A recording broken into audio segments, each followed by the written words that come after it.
Chapter 2. Money in a Free Society. 1. The Value of Exchange. How did money begin? Clearly, Robinson Crusoe had no need for money. He could not have eaten gold coins. Neither would Crusoe and Friday, perhaps exchanging fish for lumber, need to bother about money. But when society expands beyond a few families, the stage is already set for the emergence of money. To explain the role of money, we must go even further back and ask, why do men exchange at all? Exchange is the prime basis of our economic life. Without exchanges, there would be no real economy, and practically no society. Clearly, a voluntary exchange occurs because both parties expect to benefit. An exchange is an agreement between A and B to transfer the goods or services of one man for the goods and services of the other. Obviously, both benefit, because each values what he receives in exchange more than what he gives up. When Crusoe, say, exchanges some fish for lumber, he values the lumber he buys more than the fish he sells, while Friday, on the contrary, values the fish more than the lumber. From Aristotle to Marx, men have mistakenly believed that an exchange records some sort of equality of value, that if 1 barrel of fish is exchanged for 10 logs, there is some sort of underlying equality between them. Actually, the exchange was made only because each party valued the two products in different order. Why should exchange be so universal among mankind? Fundamentally because of the great variety in nature, the variety in man, and the diversity of location of natural resources. Every man has a different set of skills and aptitudes, and every plot of ground has its own unique features, its own distinctive resources. From this external natural fact of variety come exchanges. Wheat in Kansas for iron in Minnesota, one man's medical services for another's playing of the violin. Specialization permits each man to develop his best skill, and allows each region to develop its own particular resources. If no one could exchange, if every man were forced to be completely self-sufficient, it is obvious that most of us would starve to death, and the rest would barely remain alive. Exchange is the lifeblood, not only of our economy, but of civilization itself. 2. Barter. Yet direct exchange of useful goods and services would barely suffice to keep an economy going above the primitive level. Such direct exchange, or barter, is hardly better than pure self-sufficiency. Why is this? For one thing, it is clear that very little production could be carried on. If Jones hires some laborers to build a house, with what will he pay them? With parts of the house, or with building materials they could not use? The two basic problems are indivisibility and lack of coincidence of wants. Thus, if Smith has a plow, which he would like to exchange for several different things, say eggs, bread, and a suit of clothes, how can he do so? How can he break up the plow and give part of it to a farmer and another part to a tailor? Even where the goods are divisible, it is generally impossible for two exchangers to find each other at the same time. If A has a supply of eggs for sale and B has a pair of shoes, how can they get together if A wants a suit? And think of the plight of an economics teacher who has to find an egg producer who wants to purchase a few economics lessons in return for his eggs. Clearly, any sort of civilized economy is impossible under direct exchange. 3. Indirect exchange. But man discovered in the process of trial and error the route that permits a greatly expanding economy: indirect exchange. Under indirect exchange, you sell your product not for a good which you need directly, but for another good which you then in turn sell for the good you want. At first glance, this seems like a clumsy and roundabout operation, but it is actually the marvelous instrument that permits civilization to develop. Consider the case of A, the farmer, who wants to buy the shoes made by B. Since B doesn't want his eggs, he finds what B does want, let's say butter. A then exchanges his eggs for C's butter and sells the butter to B for shoes. He first buys the butter not because he wants it directly, but because it will permit him to get his shoes. Similarly, Smith, a plow owner, will sell his plow for one commodity, which he can more readily divide and sell, say butter, and will then exchange parts of the butter for eggs, bread, clothes, etc. In both cases, the superiority of butter, the reason there is extra demand for it beyond simple consumption, is its greater marketability. If one good is more marketable than another, if everyone is confident that it will be more readily sold, then it will come into greater demand because it will be used as a medium of exchange. It will be the medium through which one specialist can exchange his product for the goods of other specialists. Now, just as in nature there is a great variety of skills and resources, so there is a variety in the marketability of goods. Some goods are more widely demanded than others. Some are more divisible into smaller units without loss of value. Some more durable over long periods of time. Some more transportable over large distances. All of these advantages make for greater marketability. It is clear that in every society, the most marketable goods will be gradually selected as the media for exchange. As they are more and more selected as media, the demand for them increases because of this use, and so they become even more marketable. The result is a reinforcing spiral. More marketability causes wider use as a medium, which causes more marketability, etc. Eventually, one or two commodities are used as general media in almost all exchanges, and these are called money. Historically, many different goods have been used as media. Tobacco in colonial Virginia, sugar in the West Indies, salt in Abyssinia, cattle in ancient Greece, nails in Scotland, copper in ancient Egypt, and grain, beads, tea, cowrie shells, and fishhooks. Through the centuries, two commodities, gold and silver, have emerged as money in the free competition of the market, and have displaced the other commodities. Both are uniquely marketable, are in great demand as ornaments, and excel in the other necessary qualities. In recent times, silver, being relatively more abundant than gold, has been found more useful for smaller exchanges, while gold is more useful for larger transactions. At any rate, the important thing is that whatever the reason, the free market has found gold and silver to be the most efficient monies. This process, the cumulative development of a medium of exchange on the free market, is the only way money can become established. Money cannot originate in any other way, neither by everyone suddenly deciding to create money out of useless material, nor by government calling bits of paper money. For embedded in the demand for money is knowledge of the money prices of the immediate past.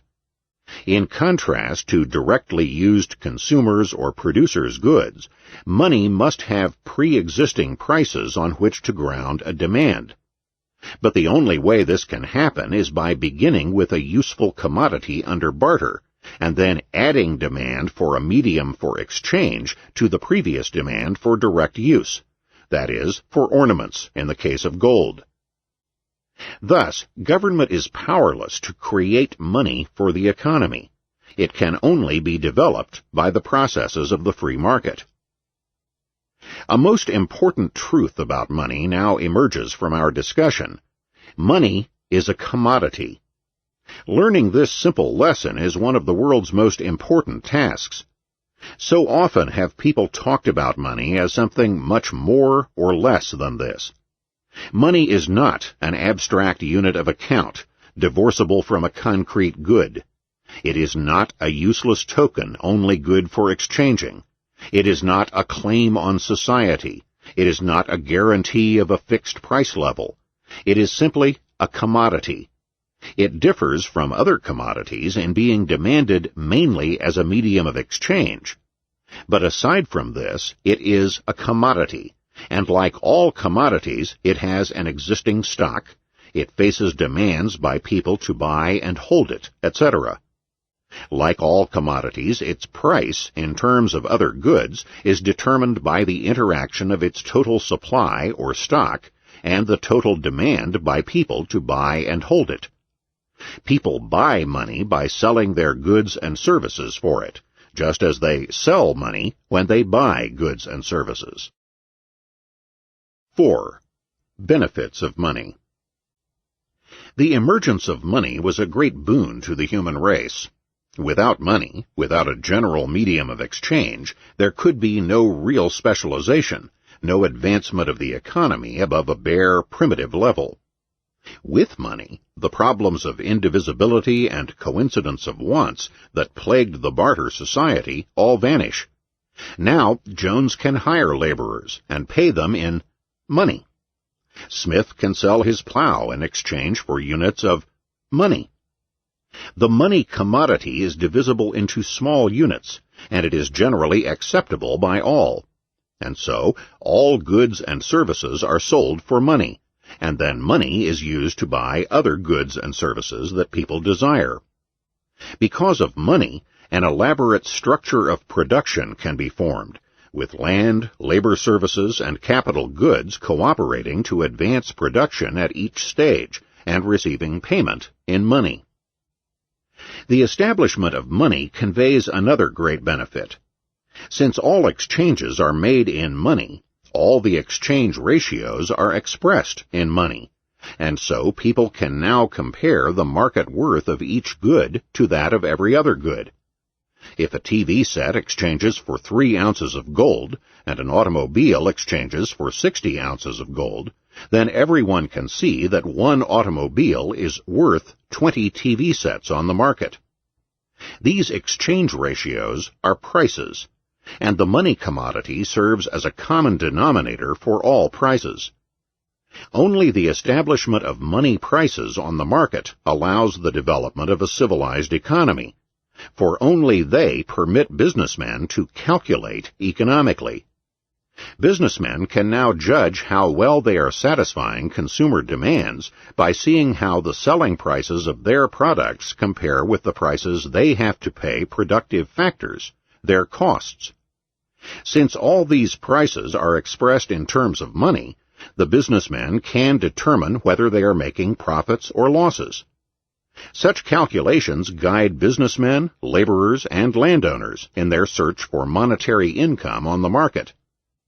Only such calculations can allocate resources to their most productive uses, to those uses that will most satisfy the demands of consumers.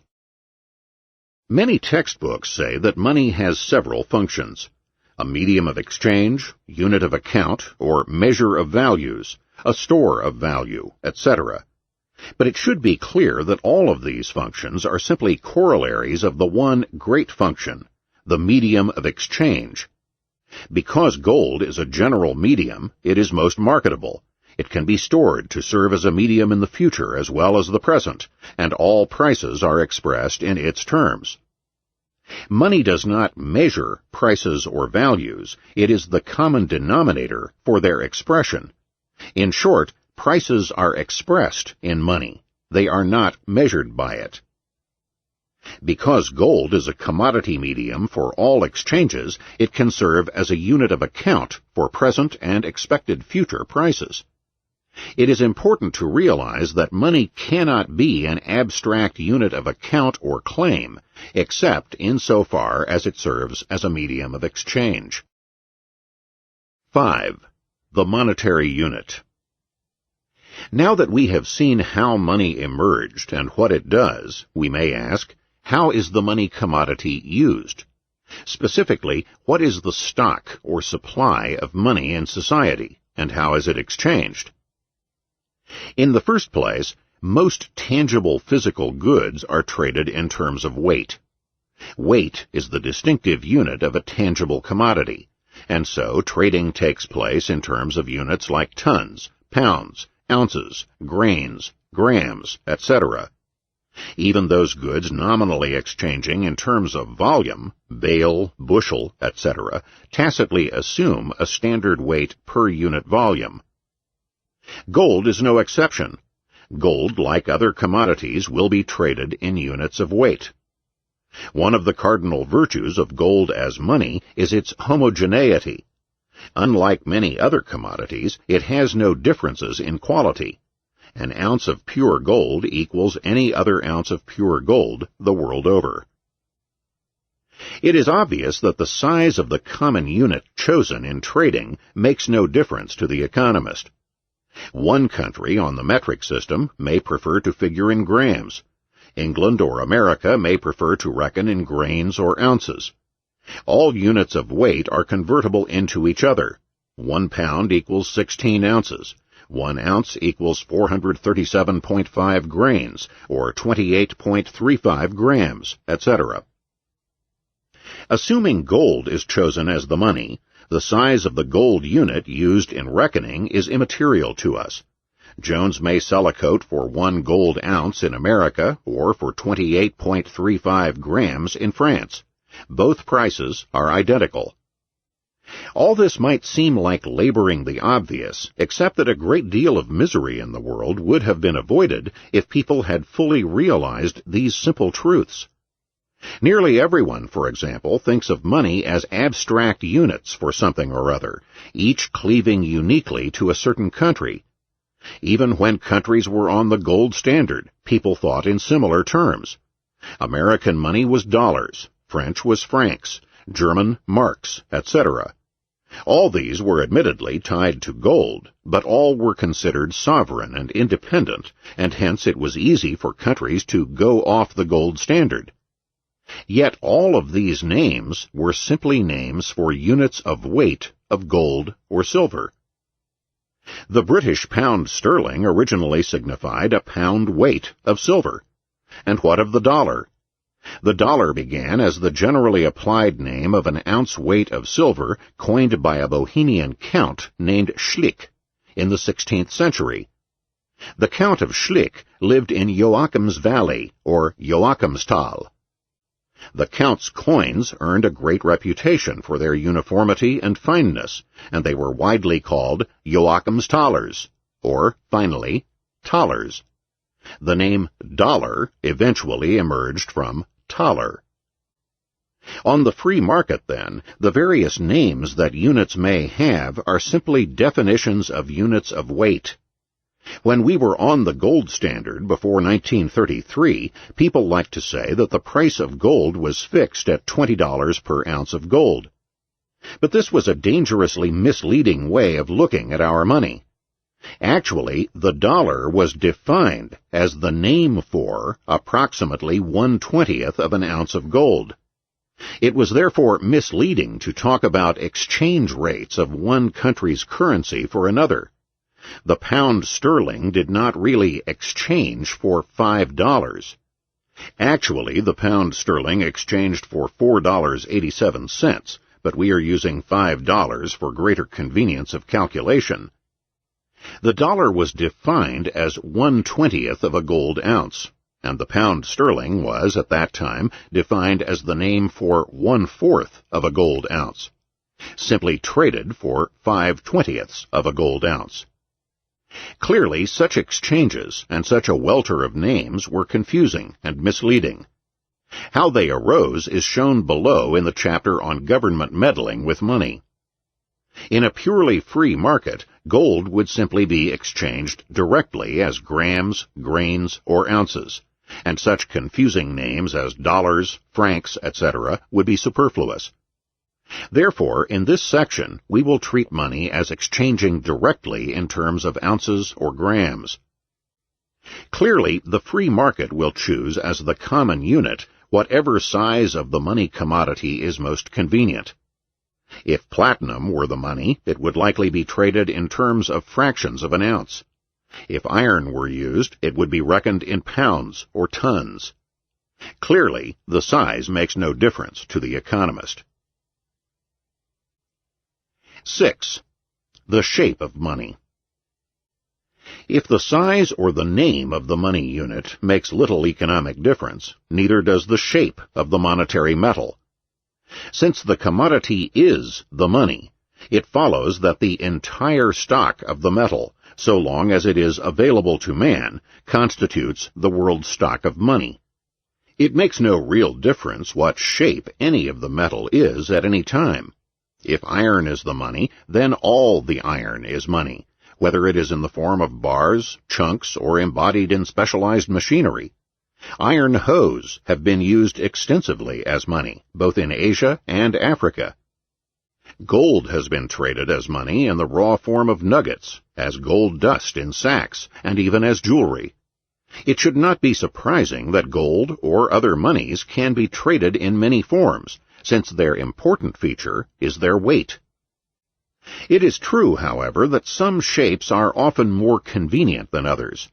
In recent centuries, gold and silver have been broken down into coins for smaller day-to-day transactions, and into larger bars for bigger transactions.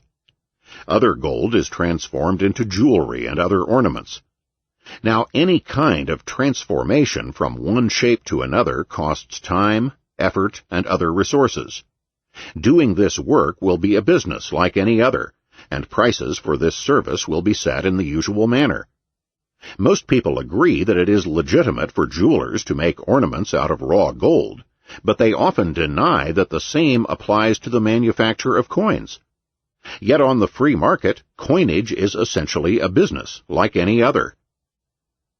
Many people believed in the days of the gold standard that coins were somehow more really money than plain, uncoined gold bullion, bars, ingots, or any other shape. It is true that coins commanded a premium over bullion, but this was not caused by any mysterious virtue in the coins. It stemmed from the fact that it cost more to manufacture coins from bullion than to remelt coins back into bullion. Because of this difference, coins were more valuable on the market.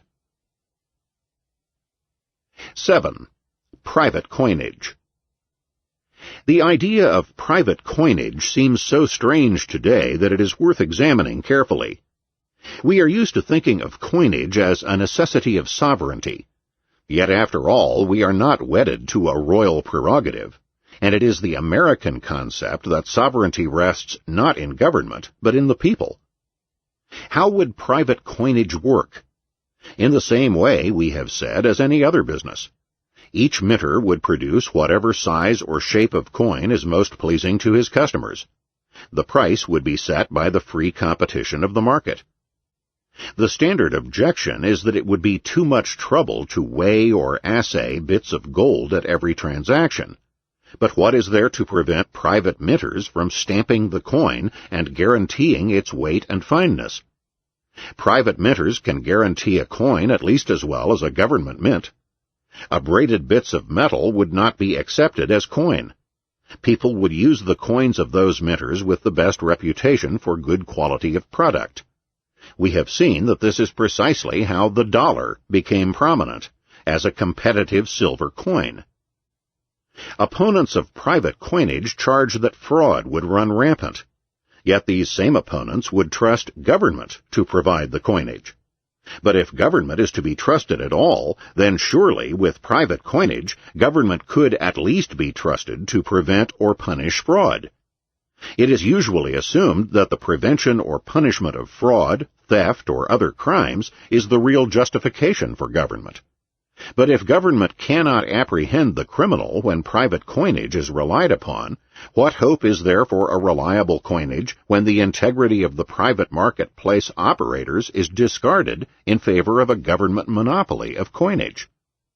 If government cannot be trusted to ferret out the occasional villain in the free market in coin, why can government be trusted when it finds itself in a position of total control over money, and may debase coin, counterfeit coin, or otherwise with full legal sanction perform as the sole villain in the marketplace?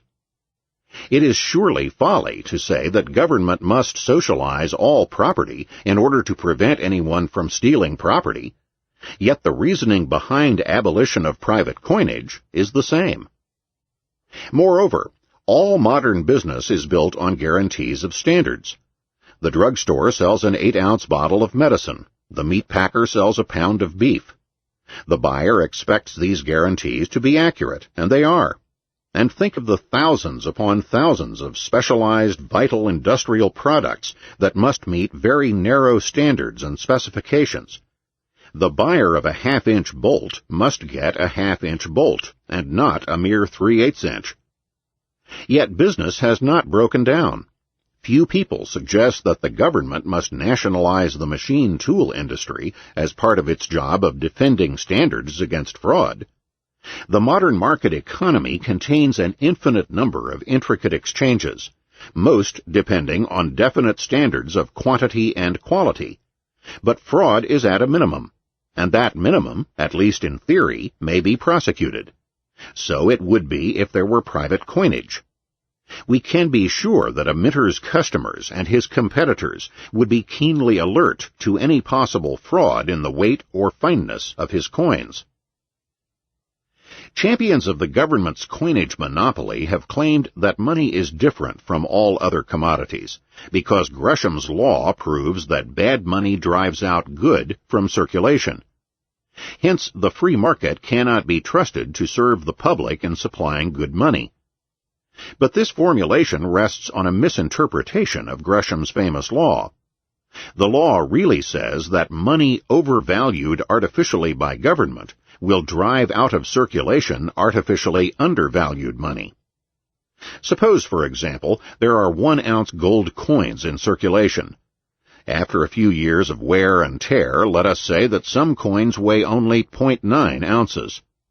Obviously, on the free market, the worn coins would circulate at only 90% of the value of the full-bodied coins, and the nominal face value of the former would have to be repudiated.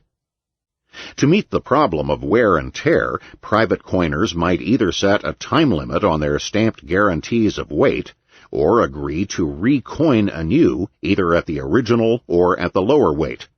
We may note that in the free economy there will not be the compulsory standardization of coins that prevails when government monopolies direct the coinage. If anything, it will be the bad coins that will be driven from the market. But suppose the government decrees that everyone must treat the worn coins as equal to new fresh coins, and must accept them equally in payment of debts. What has the government really done? It has imposed price control by coercion on the exchange rate between the two types of coin. By insisting on the par ratio when the worn coins should exchange at 10% discount, it artificially overvalues the worn coins and undervalues new coins. Consequently, everyone will circulate the worn coins and hoard or export the new. Bad money drives out good money, then, not on the free market, but as the direct result of governmental intervention in the market. Despite never-ending harassment by governments, making conditions highly precarious, private coins have flourished many times in history. True to the virtual law that all innovations come from free individuals and not the state, the first coins were minted by private individuals and goldsmiths. In fact, when the government first began to monopolize the coinage, the royal coins bore the guarantees of private bankers, whom the public trusted far more, apparently, than they did the government. Privately minted gold coins circulated in California as late as 1848. 8. The proper supply of money. Now we may ask, what is the supply of money in society, and how is that supply used? In particular, we may raise the perennial question, how much money do we need? Must the money supply be regulated by some sort of criterion, or can it be left alone to the free market? First, the total stock or supply of money in society at any one time is the total weight of the existing money stuff. Let us assume for the time being that only one commodity is established on the free market as money. Let us further assume that gold is that commodity, although we could have taken silver or even iron. It is up to the market, and not to us, to decide the best commodity to use as money. Since money is gold, the total supply of money is the total weight of gold existing in society. The shape of gold does not matter, except if the cost of changing shapes in certain ways is greater than in others. For example, minting coins costing more than melting them. In that case, one of the shapes will be chosen by the market as the money of account, and the other shapes will have a premium or discount in accordance with their relative costs on the market. Changes in the total gold stock will be governed by the same causes as changes in other goods.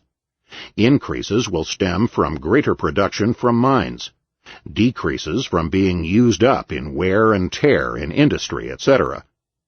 Because the market will choose a durable commodity as money, and because money is not used up at the rate of other commodities, but is employed as a medium of exchange, the proportion of new annual production to its total stock will tend to be quite small. Changes in total gold stock, then, generally take place very slowly. What should the supply of money be? All sorts of criteria have been put forward. That money should move in accordance with population, with the volume of trade, with the amounts of goods produced, so as to keep the price level constant, etc. Few indeed have suggested leaving the decision to the market. But money differs from other commodities in one essential fact, and grasping this difference furnishes a key to understanding monetary matters. When the supply of any other good increases, this increase confers a social benefit. It is a matter for general rejoicing. More consumer goods mean a higher standard of living for the public. More capital goods mean sustained and increased living standards in the future. The discovery of new fertile land or natural resources also promises to add to living standards, present and future. But what about money? Does an addition to the money supply also benefit the public at large? Consumer goods are used up by consumers. Capital goods and natural resources are used up in the process of producing consumer goods. But money is not used up. Its function is to act as a medium of exchanges, to enable goods and services to travel more expeditiously from one person to another. These exchanges are all made in terms of money prices. Thus, if a television set exchanges for 3 gold ounces, we say that the price of the television set is 3 ounces. At any one time, all goods in the economy will exchange at certain gold ratios, or prices. As we have said, money, or gold, is the common denominator of all prices. But what of money itself? Does it have a price? Since a price is simply an exchange ratio, it clearly does. But in this case, the price of money is an array of the infinite number of exchange ratios for all the various goods on the market. Thus, suppose that a television set costs 3 gold ounces, an auto 60 ounces, a loaf of bread 1/100th of an ounce, and an hour of Mr. Jones' legal services 1 ounce. The price of money will then be an array of alternative exchanges. 1 ounce of gold will be worth either 1/3 of a television set, 1/60th of an auto, 100 loaves of bread, or 1 hour of Jones' legal service, and so on down the line. The price of money, then, is the purchasing power of the monetary unit, in this case of the gold ounce. It tells what that ounce can purchase in exchange, just as the money price of a television set tells how much money a television set can bring in exchange. What determines the price of money? The same forces that determine all prices on the market, that venerable but eternally true law, supply and demand. We all know that if the supply of eggs increases, the price will tend to fall. If the buyer's demand for eggs increases, the price will tend to rise. The same is true for money. An increase in the supply of money will tend to lower its price. An increase in the demand for money will raise it. But what is the demand for money? In the case of eggs, we know what demand means. It is the amount of money consumers are willing to spend on eggs, plus eggs retained and not sold by suppliers. Similarly, in the case of money, demand means the various goods offered in exchange for money, plus the money retained in cash and not spent over a certain time period. In both cases, supply may refer to the total stock of the good on the market. What happens then if the supply of gold increases, demand for money remaining the same? The price of money falls. That is, the purchasing power of the money unit will fall all along the line. An ounce of gold will now be worth less than 100 loaves of bread, 1/3 of a television set, etc. Conversely, if the supply of gold falls, the purchasing power of the gold ounce rises. What is the effect of a change in the money supply? Following the example of David Hume, one of the first economists, we may ask ourselves what would happen if, overnight, some good fairy slipped into pockets, purses, and bank vaults and doubled our supply of money. In our example, she magically doubled our supply of gold. Would we be twice as rich? Obviously not. What makes us rich is an abundance of goods, and what limits that abundance is a scarcity of resources, namely land, labor, and capital.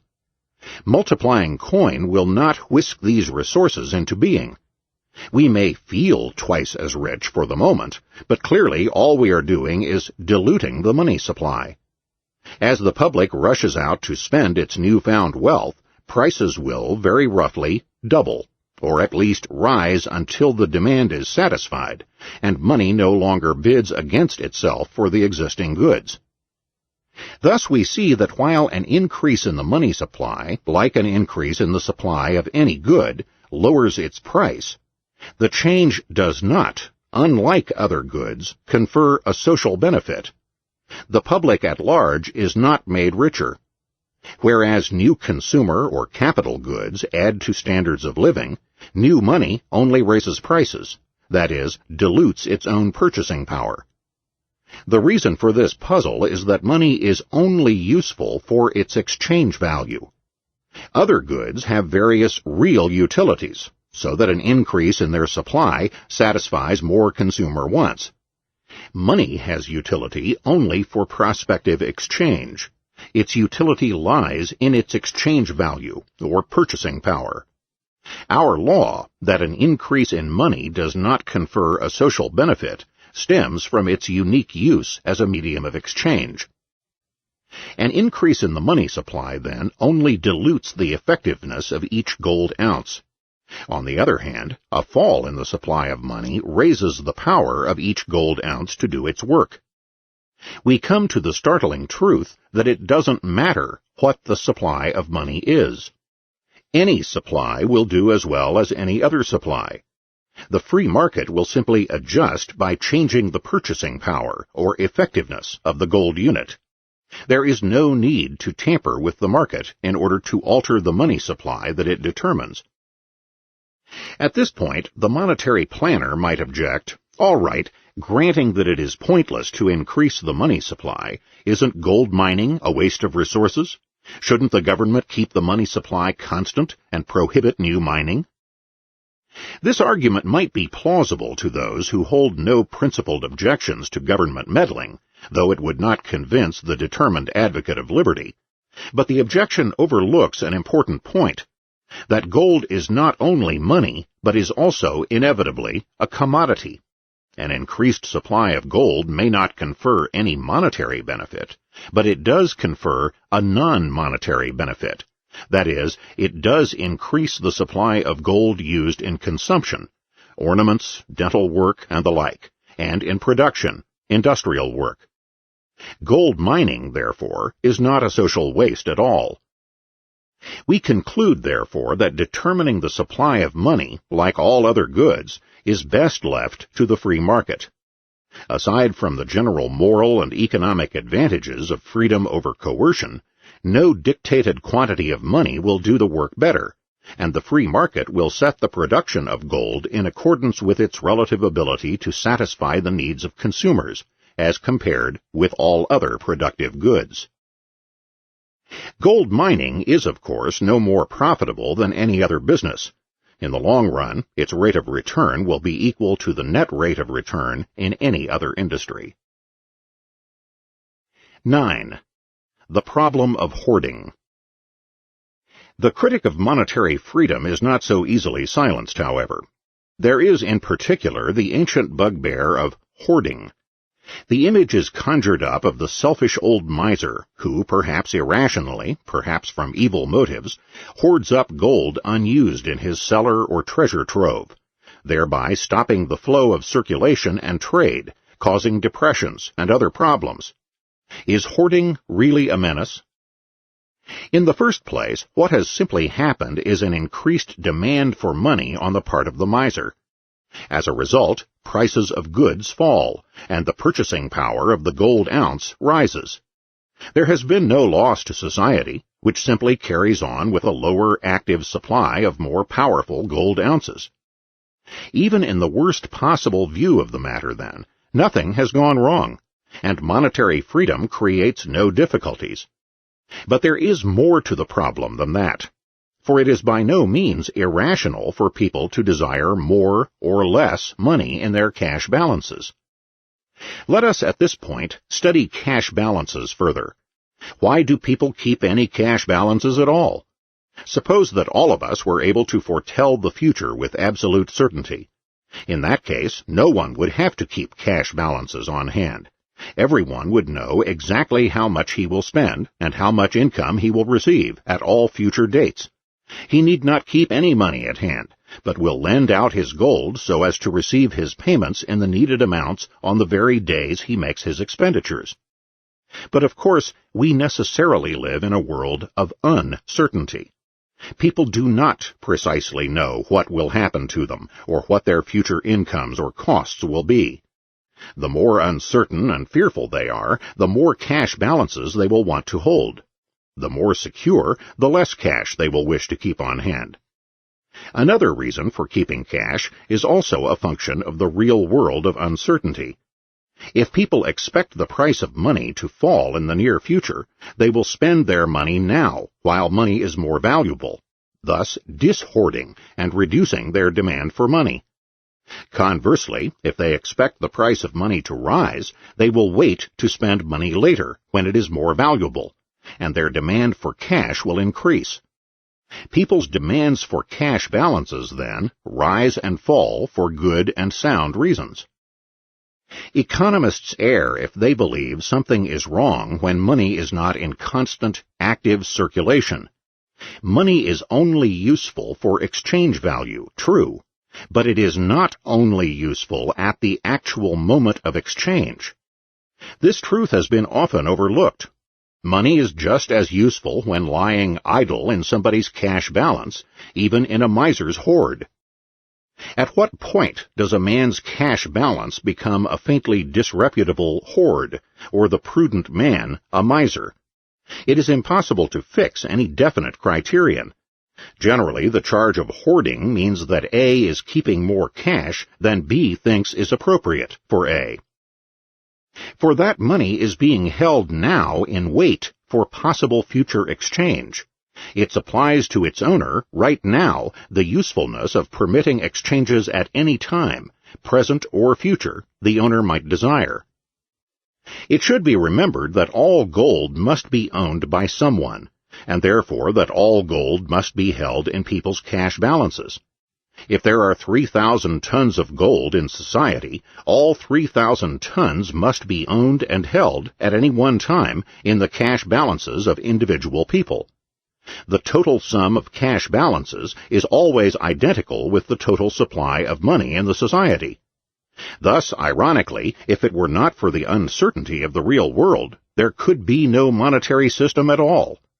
In a certain world, no one would be willing to hold cash, so the demand for money in society would fall infinitely, prices would skyrocket without end, and any monetary system would break down. Instead of the existence of cash balances being an annoying and troublesome factor, interfering with monetary exchange, it is absolutely necessary to any monetary economy. It is misleading, furthermore, to say that money circulates. Like all metaphors taken from the physical sciences, it connotes some sort of mechanical process, independent of human will, which moves at a certain speed of flow or velocity. Actually, money does not circulate. It is, from time to time, transferred from one person's cash balance to another's. The existence of money, once again, depends upon people's willingness to hold cash balances. At the beginning of this section, we saw that hoarding never brings any loss to society. Now we will see that movement in the price of money caused by changes in the demand for money yields a positive social benefit, as positive as any conferred by increased supplies of goods and services. We have seen that the total sum of cash balances in society is equal and identical with the total supply of money. Let us assume the supply remains constant, say at 3,000 tons. Now suppose, for whatever reason, perhaps growing apprehension, people's demand for cash balances increases. Surely it is a positive social benefit to satisfy this demand. But how can it be satisfied when the total sum of cash must remain the same? Simply as follows. With people valuing cash balances more highly, the demand for money increases, and prices fall. As a result, the same total sum of cash balances now confers a higher real balance. That is, it is higher in proportion to the prices of goods, to the work that money has to perform. In short, the effective cash balances of the public have increased. Conversely, a fall in the demand for cash will cause increased spending and higher prices. The public's desire for lower effective cash balances will be satisfied by the necessity for given total cash to perform more work. Therefore, while a change in the price of money stemming from changes in supply merely alters the effectiveness of the money unit and confers no social benefit, a fall or rise caused by a change in the demand for cash balances does yield a social benefit, for it satisfies a public desire for either a higher or lower proportion of cash balances to the work done by cash. On the other hand, an increased supply of money will frustrate public demand for a more effective sum total of cash, more effective in terms of purchasing power. People will almost always say, if asked, that they want as much money as they can get. But what they really want is not more units of money, more gold ounces or dollars, but more effective units, that is, greater command of goods and services bought by money. We have seen that society cannot satisfy its demand for more money by increasing its supply, for an increased supply will simply dilute the effectiveness of each ounce, and the money will be no more really plentiful than before. People's standard of living, except in the non-monetary uses of gold, cannot increase by mining more gold. If people want more effective gold ounces in their cash balances, they can get them only through a fall in prices and a rise in the effectiveness of each ounce. 10. Stabilize the price level. Some theorists charge that a free monetary system would be unwise because it would not stabilize the price level, that is, the price of the money unit. Money, they say, is supposed to be a fixed yardstick that never changes.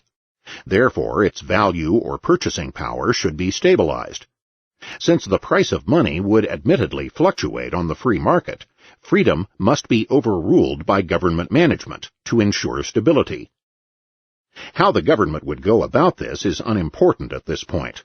Basically, it would involve governmentally managed changes in the money supply. Stability would provide justice, for example, to debtors and creditors, who will be sure of paying back dollars or gold ounces of the same purchasing power as they lent out. Yet if creditors and debtors want to hedge against future changes in purchasing power, they can do so easily on the free market. When they make their contracts, they can agree that repayment will be made in a sum of money adjusted by some agreed-upon index number of changes in the value of money. The stabilizers have long advocated such measures, but strangely enough, the very lenders and borrowers who are supposed to benefit most from stability have rarely availed themselves of the opportunity.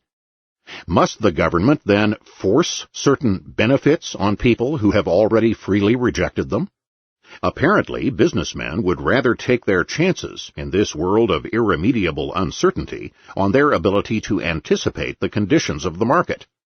After all, the price of money is no different from any other free price on the market. They can change in response to changes in demand of individuals. Why not the monetary price? Artificial stabilization would, in fact, seriously distort and hamper the workings of the market.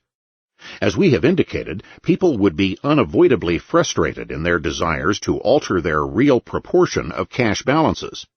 There would be no opportunity to change cash balances in proportion to prices. Furthermore, improved standards of living come to the public from the fruits of capital investment.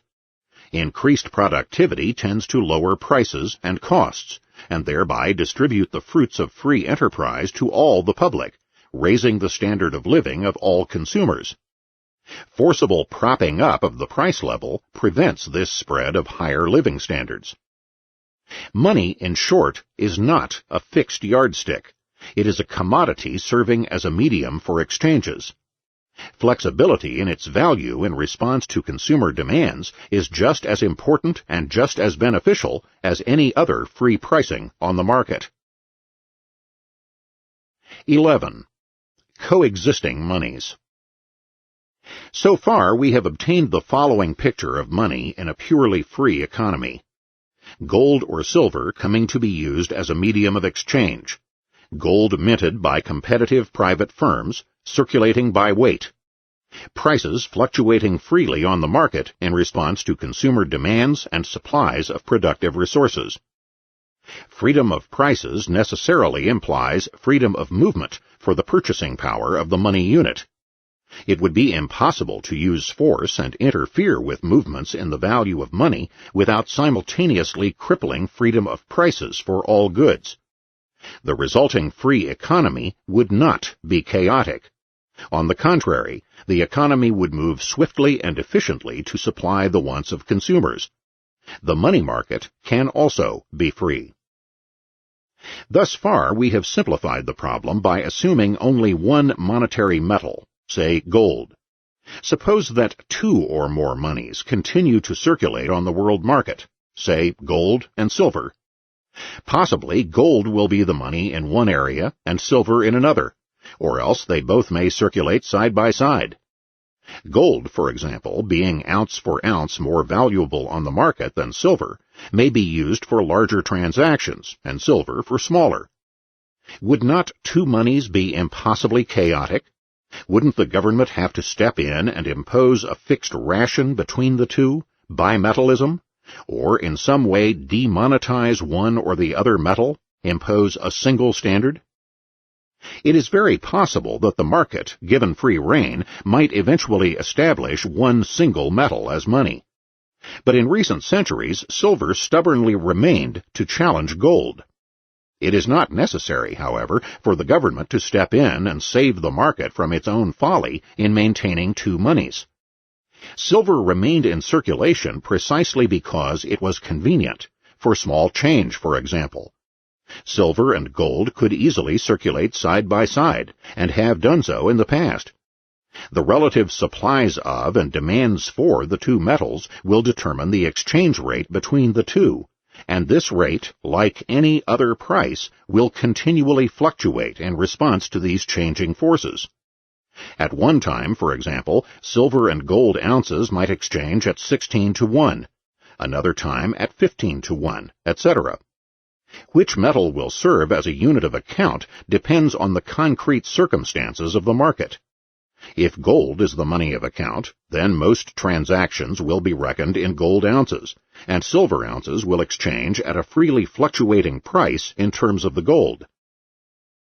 It should be clear that the exchange rate and the purchasing powers of the units of the two metals will always tend to be proportional. If prices of goods are 15 times as much in silver as they are in gold, then the exchange rate will tend to be set at 15 to 1. If not, it will pay to exchange from one to the other until parity is reached.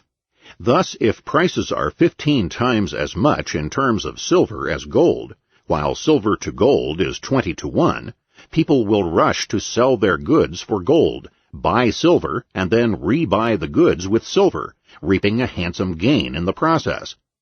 This will quickly restore the purchasing power parity of the exchange rate.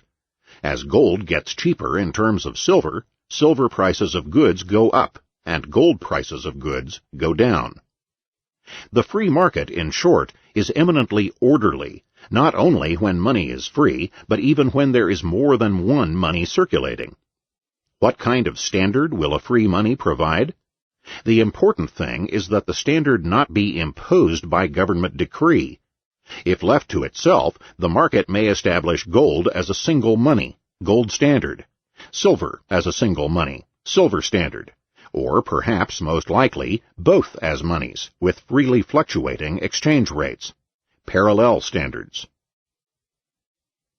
12. Money warehouses.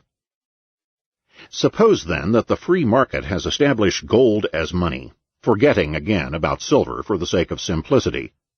Even in the convenient shape of coins, gold is often cumbersome and awkward to carry and use directly in exchange. For larger transactions, it is awkward and expensive to transport several hundred pounds of gold. But the free market, ever ready to satisfy social needs, comes to the rescue. Gold, in the first place, must be stored somewhere, and just as specialization is most efficient in other lines of business, so it will be most efficient in the warehousing business. Certain firms, then, will be successful on the market in providing warehousing services.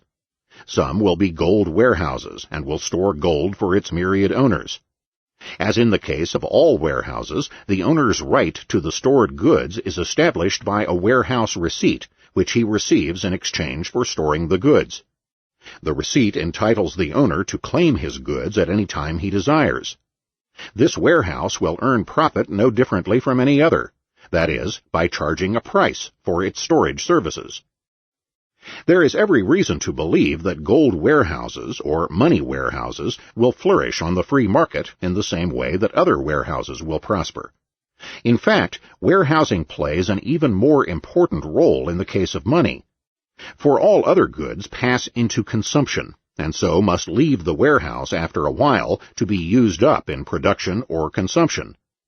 But money, as we have seen, is mainly not used in the physical sense. Instead, it is used to exchange for other goods, and to lie in wait for such exchanges in the future.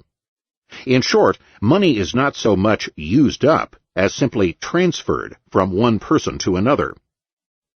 In such a situation, convenience inevitably leads to transfer of the warehouse receipt instead of the physical gold itself. Suppose, for example, that Smith and Jones both store their gold in the same warehouse. Jones sells Smith an automobile for 100 gold ounces. They could go through the expensive process of Smith's redeeming his receipt and moving their gold to Jones' office, with Jones turning right around and redepositing the gold again, but they will undoubtedly choose a far more convenient course. Smith simply gives Jones a warehouse receipt for 100 ounces of gold. In this way, warehouse receipts for money come more and more to function as money substitutes. Fewer and fewer transactions move the actual gold. In more and more cases, paper titles to the gold are used instead. As the market develops, there will be 3 limits on the advance of this substitution process. One is the extent that people use these money warehouses, called banks, instead of cash. Clearly, if Jones, for some reason, didn't like to use a bank, Smith would have to transport the actual gold. The second limit is the extent of the clientele of each bank. In other words, the more transactions taking place between clients of different banks, the more gold will have to be transported. The more exchanges are made by clients of the same bank, the less need to transport the gold.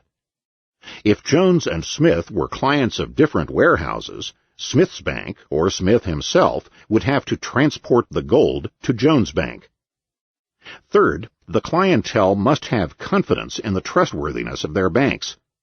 If they suddenly find out, for example, that the bank officials have had criminal records, the bank will likely lose its business in short order. In this respect, all warehouses and all businesses resting on goodwill are alike. As banks grow and confidence in them develops, their clients may find it more convenient in many cases to waive their right to paper receipts, called bank notes, and instead to keep their titles as open book accounts. In the monetary realm, these have been called bank deposits. Instead of transferring paper receipts, the client has a book claim at the bank. He makes exchanges by writing an order to his warehouse to transfer a portion of this account to someone else. Thus, in our example, Smith will order the bank to transfer book title to his 100 gold ounces to Jones. This written order is called a check. It should be clear that economically there is no difference whatever between a banknote and a bank deposit. Both are claims to ownership of stored gold. Both are transferred similarly as money substitutes, and both have the identical 3 limits on their extent of use.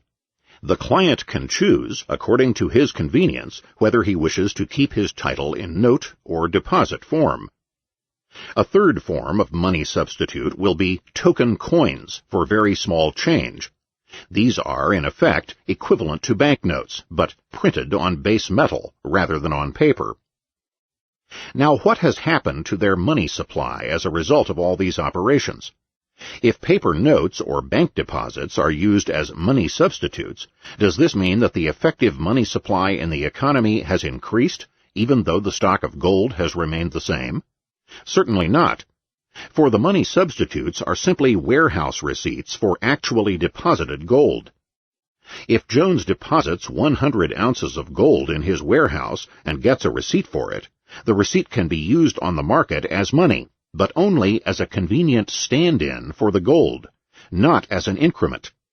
The gold in the vault is then no longer a part of the effective money supply, but is held as a reserve for its receipt to be claimed whenever desired by its owner.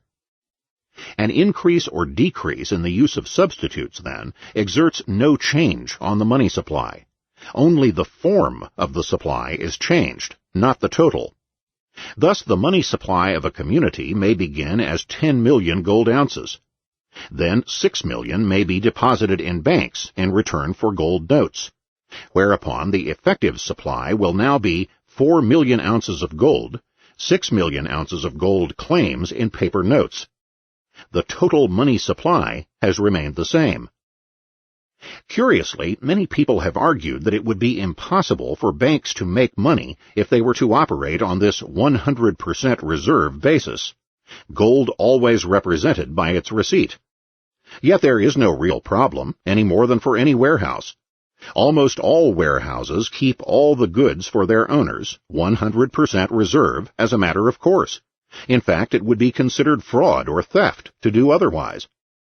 Their profits are earned from service charges to their customers. The banks can charge for their services in the same way. If it is objected that customers will not pay the high service charges, this means that the bank's services are not in very great demand, and the use of their services will fall to the levels that consumers find worthwhile. We come now to perhaps the thorniest problem facing the monetary economist, an evaluation of fractional reserve banking. We must ask the question, would fractional reserve banking be permitted in a free market, or would it be proscribed as fraud? It is well known that banks have rarely stayed on a 100% basis very long. Since money can remain in the warehouse for a long period of time, the bank is tempted to use some of the money for its own account.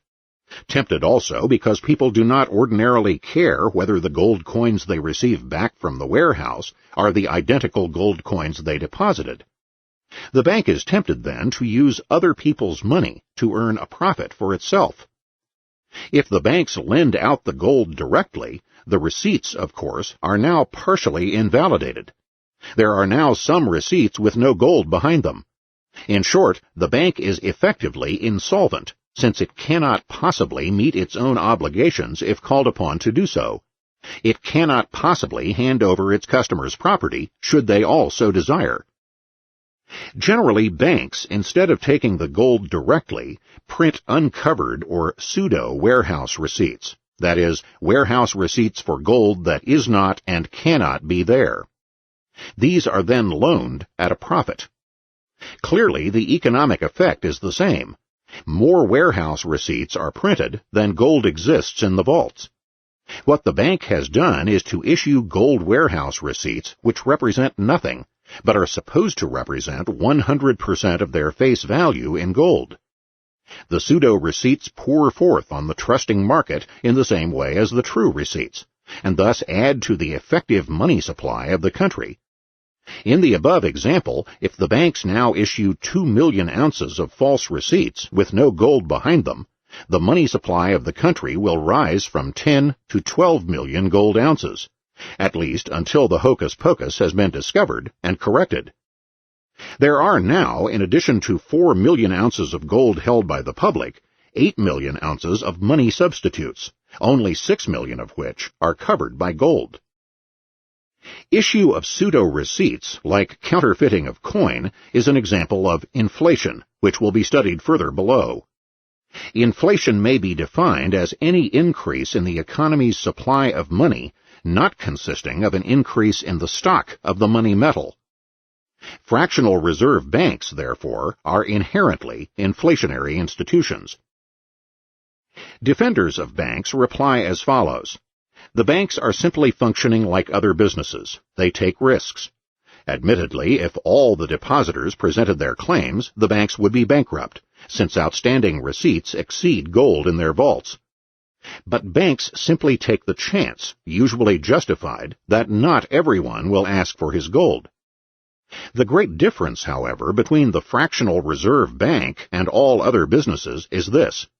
Other businessmen use their own or borrowed capital in ventures, and if they borrow credit, they promise to pay at a future date, taking care to have enough money at hand on that date to meet their obligation. If Smith borrows 100 gold ounces for a year, he will arrange to have 100 gold ounces available on that future date. But the bank isn't borrowing from its depositors. It doesn't pledge to pay back gold at a certain date in the future. Instead, it pledges to pay the receipt in gold at any time, on demand. In short, the banknote or deposit is not an IOU or debt. It is a warehouse receipt for other people's property. Further, when a businessman borrows or lends money, he does not add to the money supply. The loaned funds are saved funds, part of the existing money supply being transferred from saver to borrower. Bank issues, on the other hand, artificially increase the money supply, since pseudo-receipts are injected into the market. A bank, then, is not taking the usual business risk. It does not, like all businessmen, arrange the time pattern of its assets proportionately to the time pattern of liabilities. That is, see to it that it will have enough money on due dates to pay its bills. Instead, most of its liabilities are instantaneous, but its assets are not. The bank creates new money out of thin air, and does not, like everyone else, have to acquire money by producing and selling its services. In short, the bank is already, and at all times, bankrupt, but its bankruptcy is only revealed when customers get suspicious and precipitate bank runs. No other business experiences a phenomenon like a run. No other business can be plunged into bankruptcy overnight simply because its customers decide to repossess their own property. No other business creates fictitious new money which will evaporate when truly gauged. The dire economic effects of fractional bank money will be explored in the next chapter.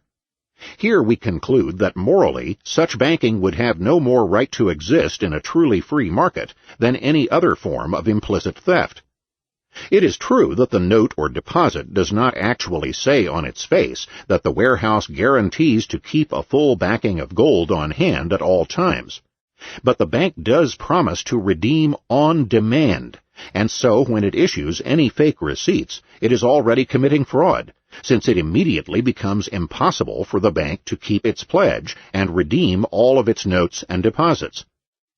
Fraud, therefore, is immediately being committed when the act of issuing pseudo-receipts takes place. Which particular receipts are fraudulent can only be discovered after a run on the bank has occurred, since all the receipts look alike, and the late-coming claimants are left high and dry. Perhaps a libertarian system would consider general warrant deposits, which allow the warehouse to return any homogeneous good to the depositor, as specific warrant deposits, which, like bills of lading, pawn tickets, dock warrants, etc., establish ownership to certain specific earmarked objects. For in the case of a general deposit warrant, the warehouse is tempted to treat the goods as its own property, instead of being the property of its customers. This is precisely what the banks have been doing. If fraud is to be proscribed in a free society, then fractional reserve banking would have to meet the same fate. Fraud is implicit theft, since it means that a contract has not been completed after the value has been received. In short, if A sells B a box labeled cornflakes, and it turns out to be straw upon opening, A's fraud is really theft of B's property. Similarly, the issue of warehouse receipts for non-existent goods, identical with genuine receipts, is fraud upon those who possess claims to non-existent property. Suppose, however, that fraud and fractional reserve banking are permitted, with the banks only required to fulfill their obligations to redeem in gold on demand. Any failure to do so would mean instant bankruptcy. Such a system has come to be known as free banking. Would there then be a heavy fraudulent issue of money substitutes, with resulting artificial creation of new money? Many people have assumed so, and believed that wildcat banking would then simply inflate the money supply astronomically. But on the contrary, free banking would lead to a far harder monetary system than we have today. The banks would be checked by the same three limits that we noted above, and checked rather rigorously. In the first place, each bank's expansion will be limited by a loss of gold to another bank. For a bank can only expand money within the limits of its own clientele. Suppose, for example, that Bank A, with 10,000 ounces of gold deposited, now issues 2,000 ounces of false warehouse receipts to gold, and lends them to various enterprises, or invests them in securities. The borrower, or former holder of securities, will spend the new money on various goods and services. Eventually, the money going the rounds will reach an owner who is a client of another bank, B. At that point, Bank B will call upon Bank A to redeem its receipt in gold, so that the gold can be transferred to Bank B's vaults. Clearly, the wider the extent of each bank's clientele, and the more the clients trade with one another, the more scope there is for each bank to expand its credit and money supply. For if the bank's clientele is narrow, then soon after its issue of created money, it will be called upon to redeem. And, as we have seen, it doesn't have the wherewithal to redeem more than a fraction of its obligations. To avoid the threat of bankruptcy from this quarter, then, the narrower the scope of a bank's clientele, the greater the fraction of gold it must keep in reserve, and the less it can expand. If there is one bank in each country, there will be far more scope for expansion than if there is one bank for every 2 persons in the community. Other things being equal, then, the more banks there are, and the tinier their size, the harder and better the monetary supply will be. Similarly, a bank's clientele will also be limited by those who don't use a bank at all. The more people use actual gold instead of bank money, the less room there is for bank inflation. Suppose, however, that the banks form a cartel and agree to pay out each other's receipts and not call for redemption. And suppose further that bank money is in universal use. Are there any limits left on bank expansion? Yes. There remains the check of client confidence in the banks. As bank credit and the money supply expand further and further, more and more clients will get worried over the lowering of the reserve fraction. And in a truly free society, those who know the truth about the real insolvency of the banking system will be able to form anti-bank leagues to urge clients to get their money out before it is too late. In short, leagues to urge bank runs, or the threat of their formation, will be able to stop and reverse the monetary expansion. None of this discussion is meant to impugn the general practice of credit, which has an important and vital function on the free market. In a credit transaction, the possessor of money, a good useful in the present, exchanges it for an IOU payable at some future date, the IOU being a future good, and the interest charge reflects the higher valuation of present goods over future goods on the market. But banknotes or deposits are not credit. They are warehouse receipts, instantaneous claims to cash, that is, gold, in the bank vaults. The debtor makes sure that he pays his debt when payment becomes due. The fractional reserve banker can never pay more than a small fraction of his outstanding liabilities. We turn in the next chapter to a study of the various forms of governmental interference in the monetary system, most of them designed not to repress fraudulent issue, but on the contrary, to remove these and other natural checks on inflation. 13. Summary. What have we learned about money in a free society? We have learned that all money has originated and must originate in a useful commodity chosen by the free market as a medium of exchange. The unit of money is simply a unit of weight of the monetary commodity, usually a metal such as gold or silver.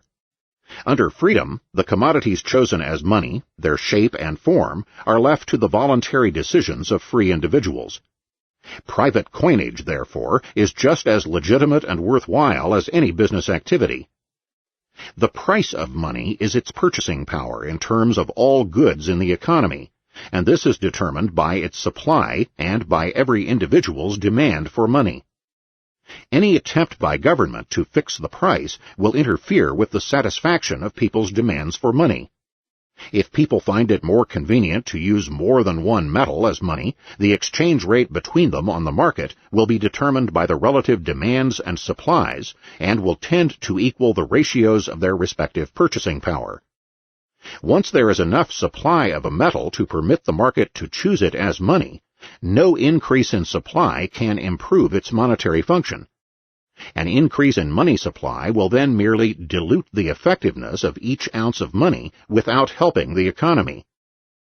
An increased stock of gold or silver, however, fulfills more non-monetary wants, ornament, industrial purposes, etc., served by the metal, and is therefore socially useful. Inflation, an increase in money substitutes not covered by an increase in the metal stock, is never socially useful, but merely benefits one set of people at the expense of another. Inflation, being a fraudulent invasion of property, could not take place on the free market. In sum, freedom can run a monetary system as superbly as it runs the rest of the economy.